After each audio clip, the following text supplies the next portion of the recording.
Thank you for the 8 months of membership. Did you see Ariel mention you on today's show when asked about the Nina drama? He said good stuff about you and said there's content for everyone in this. I didn't see that bit. No, when was that? Can I get a timestamp?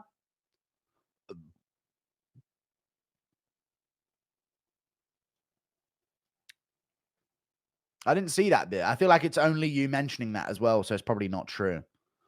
Oh, it's all 61, is it? Right, 61 seconds past the minute. Cool.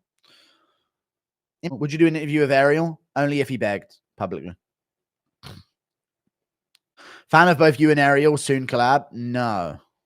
He must beg for the collaboration. Address as well, ID, social security. What else do you want, man? It's fair. It's fair. Last but not least, Novum asks what my take was on the highly debated 03, Nina 16, drama 17, versus MMA Guru 18, 19, Flame War 20, last week. 21, 22, I don't know exactly what a Flame War is. I did see some tweets actually courtesy of some of our friends. He is mentioning me. And honestly, my take on it is this.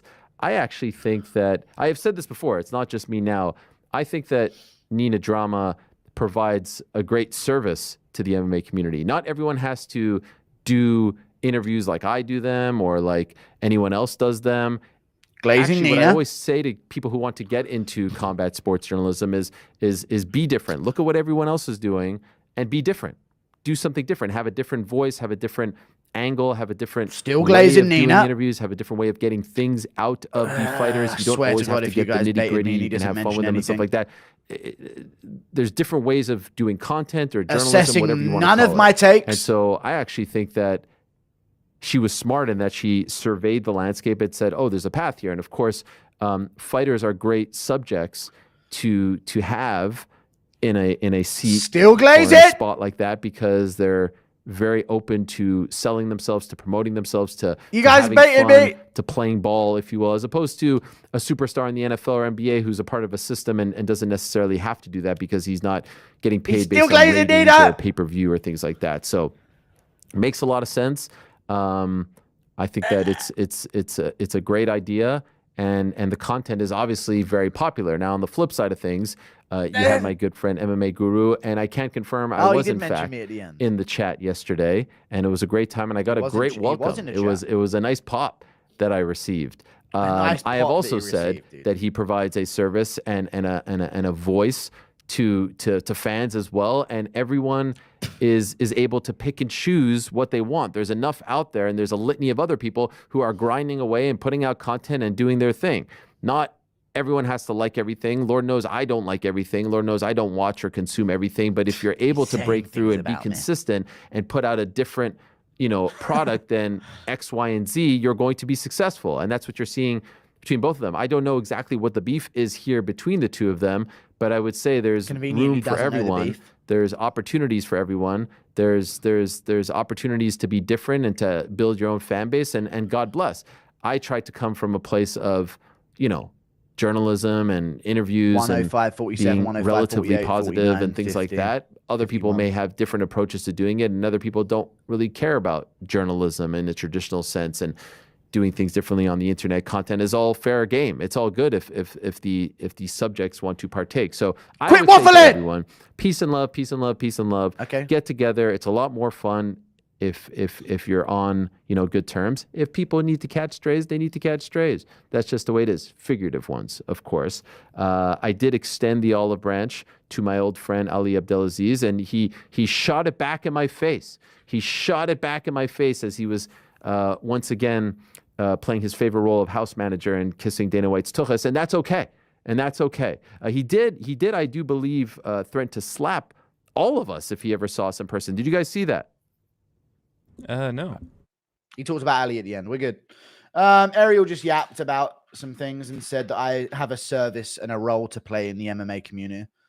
He's referencing me now. I'm big enough for Ariel to talk about, Wasn't before, but now we're here. It's all good. Good for Ariel. But fuck him. He can go fuck himself. You had your chance. You're done. You had your chance. You ignored me for years. You're irrelevant now.